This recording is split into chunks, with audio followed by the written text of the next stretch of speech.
What's up, everybody? It's Luke James, not the singer. If you're looking to get your music reviewed, you can hit up this email that's right here. But today I'm going to hit you up with my thoughts and opinions on this new project from Wordz called Adults Afraid Of. Now, Wordz is a rapper who's coming out of Pontiac, Michigan, and if you want to find out more about him and check out all of his music, you can just take a look at the links down below.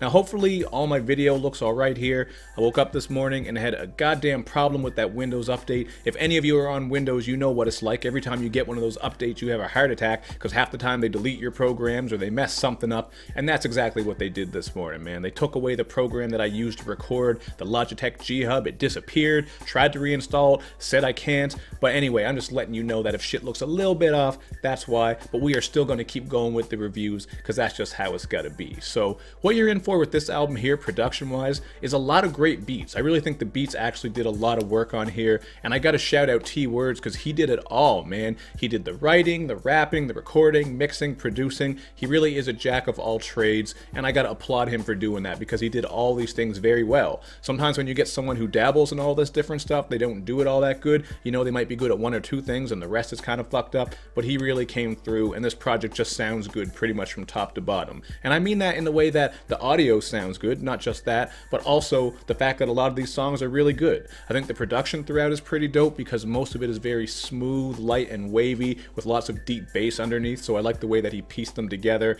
and there certainly is some good content to get into as well. So pardon the little rant about Windows Update, that shit just pisses me off because I wanted to talk about this project. So, you know, the album actually opens up with T's inner voice / anxiety speaking to him. I thought this was a cool idea that sort of sets the tone for the project, and I think it's something that people can relate to. Just sometimes when you're telling yourself you got to get up, do more, stop, you know, just fucking around, get out there, put in the work, and achieve the things that you're supposed to. I like that little intro, and this topic does kind of work throughout this project. You're going to hear other things on songs like Diamonds in the Trash, where you're getting this idea of basically being a diamond in the rough, you know what I mean? You've probably heard that saying before, just about how sometimes you have to embrace yourself for being unique amongst everyone else, or wherever you are, you might be a little bit different, but if you work hard, embrace yourself, and keep going, you can achieve success. Keep in mind, this is just what I'm taking from it. He may have had a different point that he wanted to make, but when I do reviews, all I can do is give my opinion. So that's kind of how I took that, and I thought it was a cool idea how he changed it from diamonds in the rough to a diamond in the trash. I just thought it was a pretty cool take on that old proverb or saying, if you will. Now, the beat on this one is also one of my favorites. It's very laid back and lavish, just a really dope production, so I got to shout him out for that. And another clear standout to me would be Church Boy. You're getting some really well-placed vocal samples on this. Again, the bass is nice, and this one's getting a little bit nostalgic as he's just reminiscing on when he was a church boy. You know, he was fucking around, goofing around with people in church, and he also brings up how at one time he felt like a little bit of a lame. So you are going to get a little bit of his story and his journey here, just as someone who has struggled with anxiety, maybe feelings of not being as good as some of the other people around them, and yet still pushing. That was a narrative that I took from a lot of this project, and it is executed pretty well. Now, you're going to hear more of these shortcomings and mental health issues on other tracks, including on Old Boy, where he touches on the crippling effects of that overanalyzing anxiety, and that is something that I can relate to, man. Even when I do these videos, I really worry about a lot of simple stuff all the time when I'm doing my editing, trying to get things right, because I'm a perfectionist. It just raises my fucking blood pressure sometimes, which is why I had to rant about that goddamn Windows update. But, you know, that's in regards to work, but sometimes you just have anxiety in regards to other things. It's very easy to overanalyze any simple situation.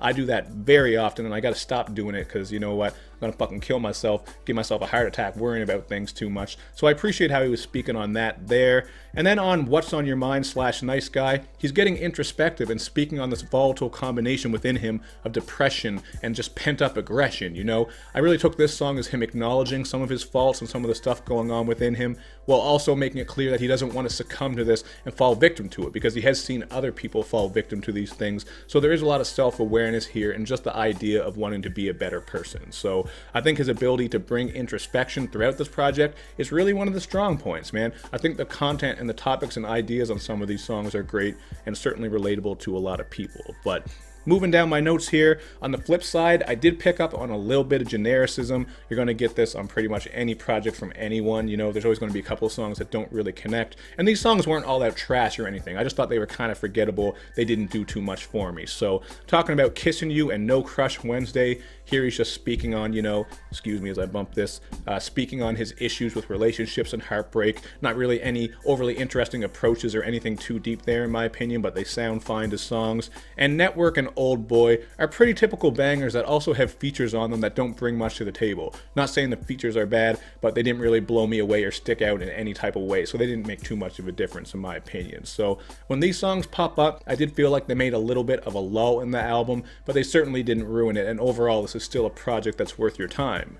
Now I would also say another little gripe here would be that T's rapping itself isn't really anything out of the ordinary. That's something I always look for, especially with underground artists, is, you know, a different cadence, maybe crazy flows, unique delivery styles, great singing vocals or something like that, and I really didn't get that here. He certainly is fine as a rapper, not saying he's bad, he does have some nice flows here. His vocal presence has enough charisma that he doesn't sound like an amateur or anything. I'm just saying there wasn't too much about the styles. God damn it, I keep hitting my mic here. I didn't find there's anything stylistically, or even with the lyrics, I didn't find anything too crazy with what he was saying. The topics and content were good, as I said, but there weren't moments where I was rewinding or I was blown away like this guy is fucking snapping. In spite of that, on Years Past, I did like that second verse where he is switching up his scheme a little bit as he's rapping about all the things he's seen and experienced throughout his life, from people falling off onto bad paths, friends becoming enemies, and those type of things. And this was another beat that was really cool because it had these creepy keys / bells and a vocal sample on it as well. So as I said, man, the production throughout is pretty dope. I think this is a very solid project, and overall I'm going to go with a 3.5 out of 5, and this is definitely one of the better indie / underground projects I've reviewed so far.